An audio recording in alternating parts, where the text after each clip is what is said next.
It was a summer I never expected. The kind that shifts your world in ways you can't anticipate, and changes you in ways you can't quite explain. I was 50 years old when my life collided with Ethan Monroe's in a way I never saw coming. I had been married for 25 years to David, a successful but distant businessman. He worked long hours, traveled for weeks at a time, and when he was home, his mind was elsewhere. Our marriage had been a series of comfortable routines, dinners, meetings, the occasional holiday. The kind of marriage that no one would suspect was crumbling under the weight of time and neglect. But I'd grown used to it, used to the silence, the space between us. It didn't bother me. Not until Ethan came into my life. Ethan was Claire Monroe's son, and Claire and I had been best friends since our college days. When Ethan finished his college degree at the age of 18, he was still figuring out where he wanted to go next.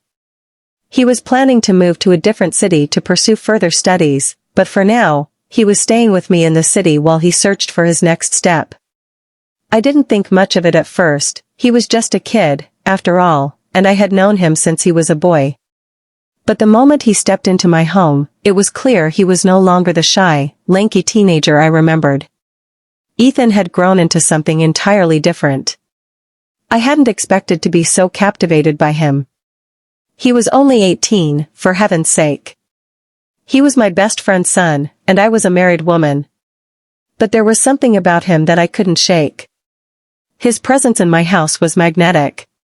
Ethan was tall, easily over 6 feet, and lean, but with a kind of muscularity that spoke of a boy who had grown into a man. His broad shoulders and sculpted arms made my heart stutter every time I saw him move. His dark, almost black hair framed his face in messy waves, falling just above his piercing green eyes. His gaze was both intense and mischievous, making it hard to look away. And his jawline, sharp, angular, suggested someone who had grown into a man with a quiet confidence that could have made any woman, married or not, take notice. I tried not to look at him too much, but it was impossible.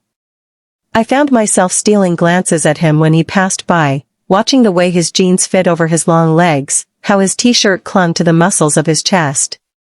I could feel the heat that radiated off of him, even when we were just sitting across from each other at the dinner table. Every laugh, every little smirk he gave, only made him more impossible to ignore. But it wasn't just the way he looked, although, God, did he look good. It was the way he moved, the way he carried himself with such effortless ease. He was still young, still unsure of what the world held for him, but his presence was undeniable. He was not just attractive in the superficial sense, there was an allure to him that I hadn't felt in years. He made me feel alive. And that realization, that was what took me by surprise. It had been so long since I had felt this way about someone, anyone. It wasn't just his body that caught my attention. It was his energy. The way he listened when I spoke. The way he made me feel like I mattered, like I still had something to offer beyond being a wife or a mother. He saw me, really saw me, and that was dangerous. I think I first noticed the shift one evening when we were sitting together in the living room, watching a movie. The soft hum of the air conditioner was the only sound between us, and I could feel the space between us growing thinner. I'd asked him about his future plans, how he was thinking of moving to the city, maybe starting an internship. But instead of answering with his usual nonchalant response, he leaned closer. "Emma," he said, his voice low, eyes focused on mine, "I've always looked up to you. You're different. You're not like anyone I know. You're, like, real." I froze. My heart skipped a beat. The air between us seemed to change, crackling with a tension that made it hard to breathe. I smiled awkwardly, shifting uncomfortably in my seat. Get a grip, I told myself. But it was too late. He had already seen through me. That night, after I went to bed, I lay awake, turning over his words in my head. Real. What did that even mean? I kept picturing his face, his eyes, his lips. How did a boy, no, a man, who was barely out of his teens make my pulse race like this? It was madness. But the more I tried to ignore it, the more I felt it. Ethan had this way of being in a room without trying. His confidence wasn't loud or brash, it was subtle. It was in the way he walked, the way he held his head high, the way he commanded attention without even saying a word. I found myself watching him, really watching him, and thinking things I had no business thinking. Like how his lips looked soft, how his hands looked strong enough to hold on to me. It made my chest tighten, and I realized something that startled me. I wanted him. Not just in some fleeting, passing way. I wanted him. I wanted to feel what it would be like to have his arms around me. To press my lips to his. But I couldn't. He was my best friend's son, and I was a married woman. But the truth was, it wasn't the physical attraction that made my head spin. It was his vulnerability, his presence. Ethan was not just attractive, he was magnetic. Every day, I felt more drawn to him. It was as if I couldn't escape the pull of him. It wasn't just about his looks. It was about the way he saw me, the way he made me feel alive. The storm inside me was starting to grow stronger, and I didn't know how much longer I could hold it back. It's funny how life works. We go through years of routine, holding everything together, convinced we're in control. And then, one day, we catch a glimpse of something, a person, a feeling, that makes us realize we never had control at all.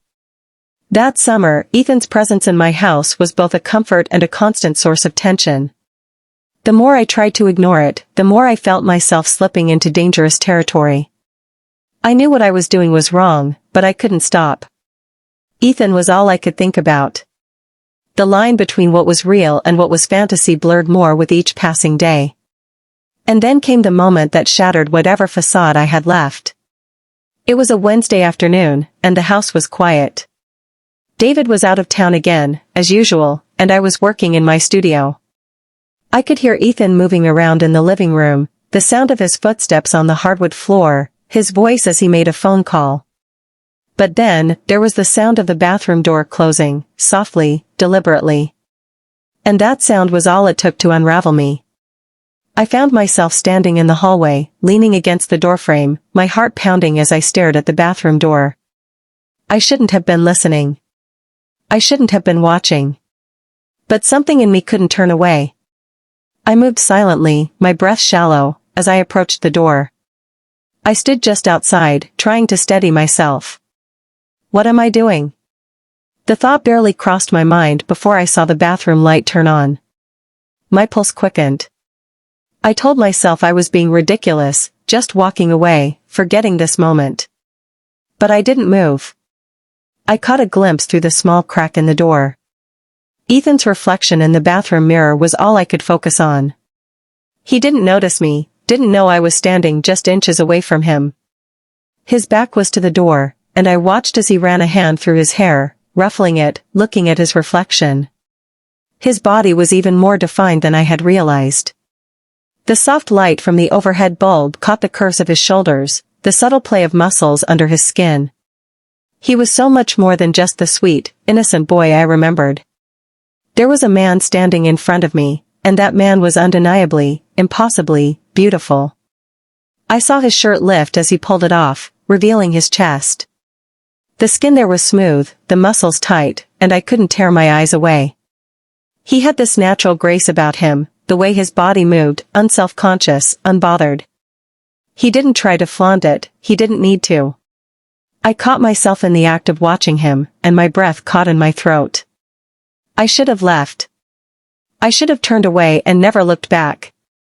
But I stayed, frozen, a voyeur in my own home, as he turned to the shower. My heart was hammering in my chest. What am I doing? I repeated to myself. But my feet felt glued to the floor, my body in full revolt against my mind. Ethan stepped into the shower, the sound of the water hitting his skin soft but steady. And in that moment, I realized something. The attraction I'd felt for him wasn't just physical. It was deeper, far deeper, than anything I had ever expected. It was a hunger I had tried to bury, but now it was clawing its way to the surface. I left the hallway and made my way into the kitchen, taking slow, deliberate steps. The guilt gnawed at me, but my desire was stronger. I had never felt this way before, not about anyone. The next few days, I found myself trying to get closer to him, trying to push boundaries that shouldn't have been pushed. I'd catch his eyes for a moment too long, smile a little too brightly when he was near. I'd ask him about his plans for the future, hoping he'd say something that would give me the opening I needed. But every time, he pulled away, gently but firmly, as if he knew exactly what I was doing. It wasn't a matter of him not noticing. Ethan was smart. He knew. But he was also a young man, a man on the cusp of something, someone who was still figuring out his place in the world. And I wasn't blind. I could see the way he looked at me when he thought I wasn't paying attention. There was a flicker of something. But he wasn't ready. He wasn't willing. And that drove me mad. One evening, I found myself alone in the kitchen, preparing dinner. I had given myself one last chance. I wasn't going to play it safe anymore. I needed this. I needed to feel wanted, desired. Ethan walked in, as casual as ever, asking if I needed help. He smiled at me, but I saw the hesitation in his eyes. I walked toward him, slow and deliberate. My heart raced in my chest. I was doing it. I was crossing the line, and there was no going back. "I'm fine," I said, my voice softer than usual. "But you could stay for a drink after dinner."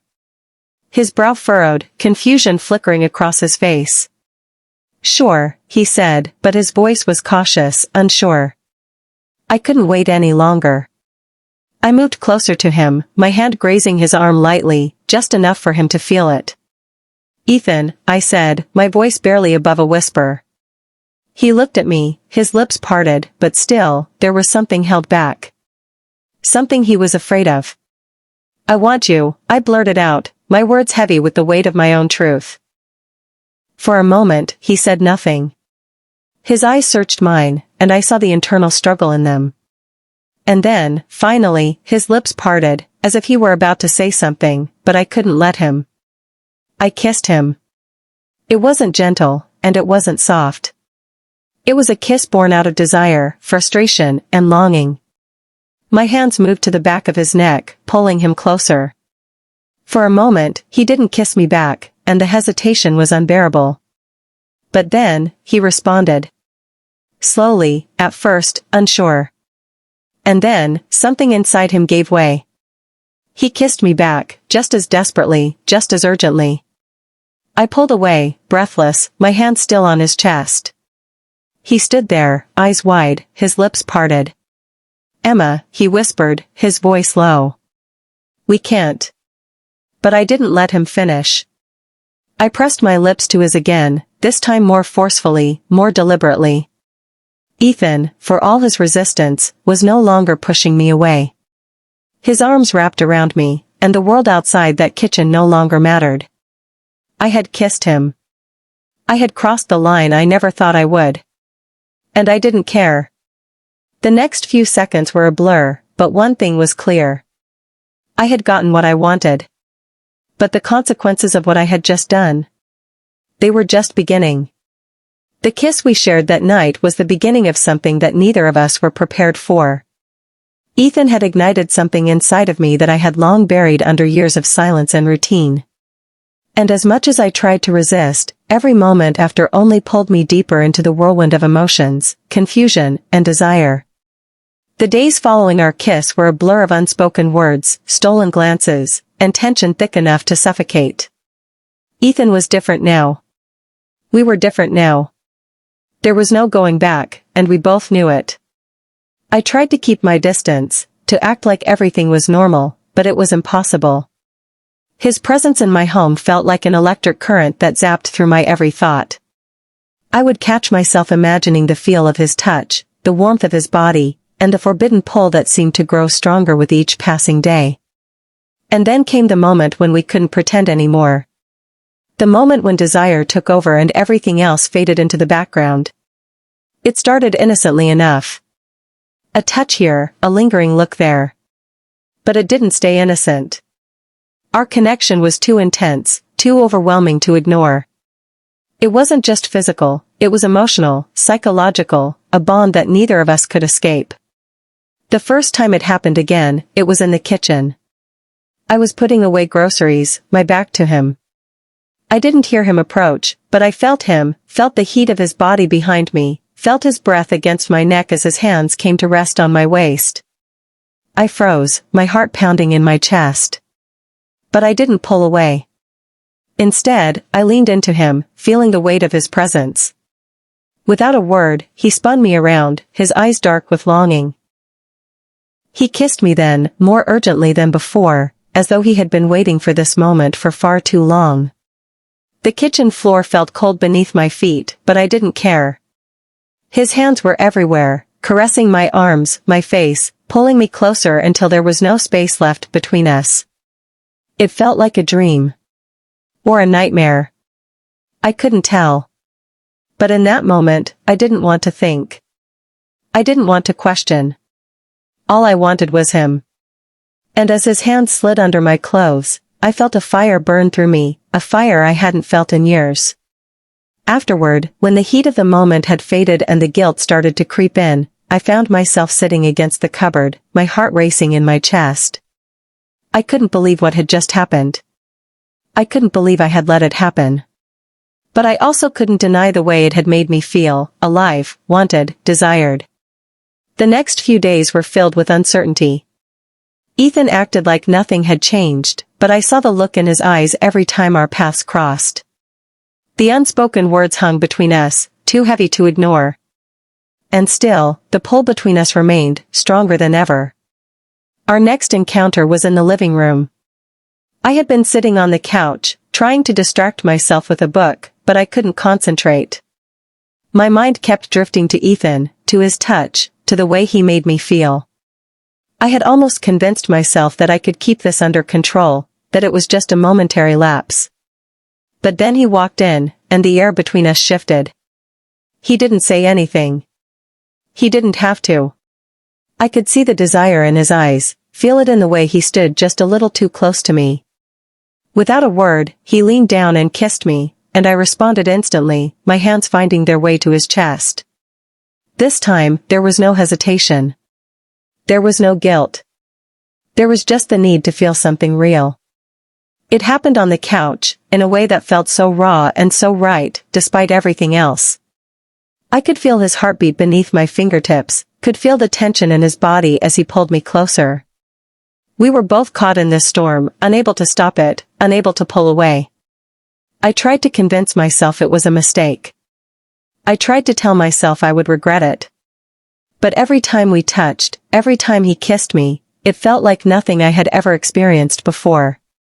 And as much as I tried to fight it, I couldn't deny how much I wanted him. How much I needed him. The next time, it was in the restroom. I had gone in to freshen up, my mind racing with thoughts I couldn't control. But when I opened the door, there he was, standing just outside, waiting. The look in his eyes made my breath catch in my throat. He didn't need to say anything. He just pulled me into him, pressing his lips to mine with a hunger that left me breathless. It was wrong, I knew it. But in that moment, I didn't care. We were both caught in the web of our desire, and nothing else seemed to matter. We found ourselves on the cool tiles of the bathroom floor, the world outside disappearing as we gave in to what we both wanted so desperately. And yet, despite everything, the guilt, the shame, the betrayal, I couldn't stop. I couldn't stop myself from reaching for him, from kissing him with all the passion I had hidden away for so long. Each time felt more intense than the last, more consuming. The final time, though, the one that broke everything, was in our marital bed. The bed I had shared with David for years. The bed where I had once known love, intimacy, and comfort. But that night, it felt foreign. The weight of it, the history of it, was gone. In its place was something new, something forbidden, something raw, but I can't forget the way Ethan spread my legs widely and hit me so hardly with different styles, and he made me come and screaming with pleasure, 'cause I've never have such pleasure from my husband, but Ethan took me to paradise. It was a great one and I enjoyed every bit of it. The way he rolls his waist slow and steady, hitting all the angles, and his joystick drives me crazy that I don't want him to stop. We lay together, his body pressed against mine, and for the first time, I didn't feel like a woman who had been neglected. I felt alive. I felt wanted, desired in a way that was so much more intense than anything I had ever known. It wasn't about love or loyalty anymore. It was about us. About the two of us, tangled together in a moment that neither of us could explain or control. When it was over, I lay there beside him, gasping for breath, my chest heaving with the intensity of what had just happened. My mind was reeling. I had crossed a line so far beyond repair, and yet, I couldn't bring myself to regret it. For the first time in so long, I felt seen. I felt powerful, desirable. It was intoxicating. But there was a cost. I knew there would be. I had betrayed everything. My marriage, my best friend, my own sense of self-respect. And yet, in that moment, none of that mattered. All that mattered was Ethan. And as I closed my eyes, the reality of what I had just done started to sink in. There was no going back now. This had gone too far, and it would only get worse. But for now, I was lost in it. Lost in him. And I didn't know how to pull myself out. It was inevitable, really. The weight of everything we had done hung in the air like a storm, thick and oppressive. I could feel it with every breath I took, the guilt slowly suffocating me. Each time I looked at Ethan, the reality of what had happened between us became harder to deny. But it wasn't just the guilt that gnawed at me, it was the realization that I couldn't go back. Once the line was crossed, there was no erasing it. I had done something that would haunt me for the rest of my life. I remember the morning after our night in the marital bed. I woke up alone, the space beside me cold and empty. The sunlight streamed through the window, casting a warm glow on the room, but I felt nothing but emptiness. My mind raced with the consequences, but my body felt the aftershocks of what we had shared. It had been intense, thrilling, and forbidden, everything I had been craving but never allowed myself to feel. I could hear the faint sound of Ethan's footsteps down the hall. He was getting ready to leave for the day, for some interview or meeting, I wasn't sure. I couldn't even focus on the details anymore. I felt like I was living in a fog, trapped in the haze of our actions. But the worst part? The worst part was that I wanted him. I didn't want to let him go. I couldn't ignore the way he made me feel, alive, powerful, seen. And yet, I knew I couldn't keep this secret forever. I had already betrayed my marriage, my best friend, and myself. But the pull of Ethan was so strong, I was afraid to face the consequences of giving him up. That morning, I walked into the kitchen, and Ethan was sitting at the table, his laptop open in front of him, as if everything was normal. He looked up when he heard my footsteps. His gaze softened as it met mine, and I saw the same conflict in his eyes that I felt in my heart. "Good morning," he said, his voice casual, as if nothing had changed. But we both knew it had. It had changed everything. "Morning," I replied, my voice barely above a whisper. I didn't know what to say. What could I say? How do you face the person you've crossed every boundary with, knowing that you can't unwrite what's been done? There was a silence between us, a heavy pause where neither of us spoke. Then Ethan broke the silence. "Emma," his voice was steady, but I could hear the hint of something else beneath the surface. He was trying to be careful, but I knew he was struggling too. "I don't want to go back. I don't want to pretend like nothing happened." I could feel the tension in my chest, the pressure building, and I swallowed hard, trying to find the words. "I don't either," I said, the honesty of it hitting me like a punch to the gut. "But this isn't just about us, Ethan. It's not just about you and me. There's more at stake. We've crossed a line we can't undo." He pushed back from the table, standing up to face me. The intensity of his gaze made my heart skip a beat. "I don't care about the line, Emma. I care about you." His words hit me like a tidal wave, and for a moment, I couldn't speak. My throat felt tight, and my chest ached with the weight of what he was saying. He was offering me something I hadn't had in years, someone who truly saw me, someone who desired me without hesitation. But at what cost? I know you care about me, I whispered, my voice breaking. But I can't do this. I can't keep living in this lie. My marriage, my friendship with Claire, it's all falling apart because of us. I can't keep going down this path. Ethan took a step closer, his eyes softening. You're not the only one who's hurting, he said quietly. I've never felt this way before. You make me feel like I matter, Emma. You make me feel alive. I felt a pang of guilt, sharp and biting, but I couldn't deny the truth of his words. He made me feel alive too. He made me feel seen, something I hadn't felt in years. And the hardest part was realizing that I didn't want to let go of that feeling. But I had to. I had to choose. Ethan, I struggled to find the words, but they didn't come. Instead, I closed my eyes, a tear slipping down my cheek. I can't do this to Claire. I can't keep betraying her, even if it means losing you. Ethan's face tightened, the pain in his expression mirrored my own. You're choosing her over me? He asked, his voice cracking. I nodded, my heart breaking as I said the words. I have to. She's my best friend. I've known her for too long. I can't destroy everything for something that was never meant to happen. For a moment, we stood there in silence, the weight of the decision hanging between us. Ethan didn't say anything else. He didn't need to. His face said everything. He was hurting, just as I was. But we both knew that we couldn't keep going down this road. I'm sorry, I whispered, the words tasting bitter in my mouth. I never meant for any of this to happen. Ethan didn't respond right away. Instead, he took a deep breath and gave me one last look, one full of sadness, longing, and something else I couldn't quite read. And then, without another word, he turned and walked out of the kitchen. As I watched him go, I felt a part of me break, but I also felt a strange sense of relief. I had made my choice. It hurt. It tore me apart. But it was the only choice I could make. I sat down at the kitchen table, my hands trembling as I stared at the empty space where Ethan had been. The silence in the house felt suffocating, the weight of my decision pressing down on me with every passing second. I had chosen loyalty over desire, friendship over passion. But I wasn't sure if that would ever be enough to heal the wounds I had caused.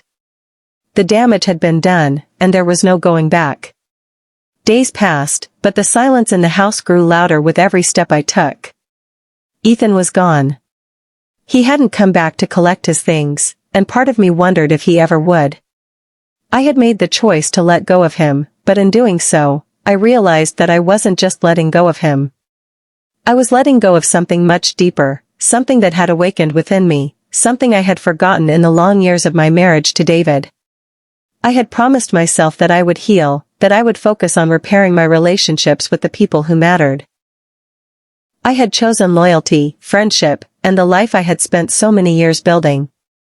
But there was an emptiness now, a hollow space where Ethan had been, a reminder of what I had lost and what I had almost gained. Claire came over a week later. It was the first time I had seen her since everything had unfolded. I could barely meet her eyes, the weight of my guilt pulling at me with each passing second. Emma, she said gently, sitting down beside me. I've noticed you've been distant. Is everything okay? I nodded, forcing a smile. Just a little tired, I guess. It's been a lot, with work and everything. She frowned, a look of concern on her face. I know you've been through a lot lately, and I just want you to know that I'm here for you. You don't have to carry it all by yourself. Her kindness, her compassion, made my guilt all the worse. How could I lie to her face like this? How could I look her in the eyes, knowing that I had betrayed her trust in the most intimate way possible? I opened my mouth to speak, to tell her everything, but the words wouldn't come. I wanted to confess, wanted to tell her the truth, but I couldn't bring myself to destroy the friendship we had. She didn't need to know. Not yet. I'm fine, I said, forcing the words out with a fake smile. Really? I'll be okay. Claire didn't seem convinced, but she didn't push. She reached out and squeezed my hand, a comforting gesture that made my heart ache even more. She didn't know, and I couldn't bear to tell her. The days continued, and as the weight of my choices pressed on me, I found myself retreating more into my own mind. David was still distant, his work consuming him as always, and though we shared a roof, I felt more alone than I had in years. I missed the closeness we once shared, but I knew that what we had was broken long before Ethan entered the picture. I began to question everything. What had I been searching for? Was it Ethan's touch that had made me feel alive, or was it something deeper, something I had neglected for so long in the quiet of my marriage? Had I sought out the forbidden because I was simply starved for affection, for connection, for attention? Or had I truly fallen for Ethan? The question lingered in my mind, unanswered. And the longer I ignored it, the harder it became to live with myself. My thoughts wandered back to him, his touch, his kiss, the way he had made me feel like I mattered. But I knew I couldn't go back. I had chosen my path.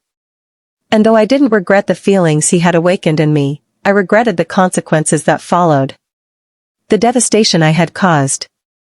The trust one had shattered. The life I had turned upside down. I caught myself thinking about Ethan in the quiet moments, the way he had looked at me, the way his eyes had softened when he spoke to me, the way he had made me feel seen, truly seen. And I realized something that shook me to my core. I wasn't sure I was ready to let go of him completely. But I had to. I had no other choice. The weeks turned into months, and life began to settle back into its rhythm. Claire and I resumed our friendship, but the space between us was no longer the same. I carried my secret with me, tucked away, hidden behind the facade of normalcy. I never saw Ethan again. I never heard from him, and part of me feared I never would. I wanted to reach out, wanted to apologize, but I knew that whatever had passed between us was something neither of us could ever truly erase. I started to focus on my work again, throwing myself into projects to distract myself from the guilt and longing. I tried to reconnect with David, but our conversations were shallow, surface level, as they had always been. The emotional distance between us had grown too wide to bridge with a few kind words or attempts at intimacy.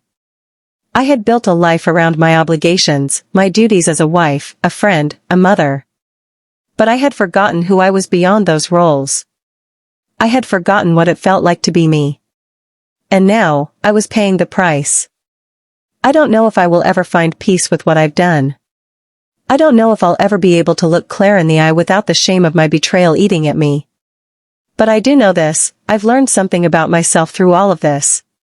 Something I never thought I'd find again.